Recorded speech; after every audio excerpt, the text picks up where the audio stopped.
Malumunuz olduğu üzere her sene alimler buluşmasını gerçekleştiriyoruz Ekim ayında. İnşallah bu yılda önümüzdeki hafta 19-20'de Ekim ayında birçok alimin katılacağı, İslam ülkelerinin çeşitli bölgelerinde alimlerin katılacağı büyük bir buluşmaya hazırlanıyoruz. Hazırlıklarımız inşallah tamamlandı. Biz önümüzdeki cumadan itibaren misafirlerimizi ağırlayacağız. Cumartesi, pazar da inşallah program başlayacak. Programımız 2 gün olacak.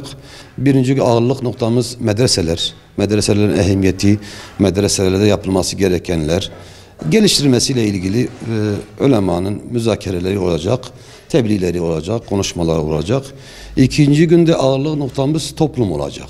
Toplumun islahında medreselerin alacağı rol, alimlerin alacağı rol, bu konuda ne yapabileceğiz onun da müzakeresi yapılacak ve inşallah pazar günü yani 20 Ekim'de sonuç bildirgesi kamuoya yayınlanacak.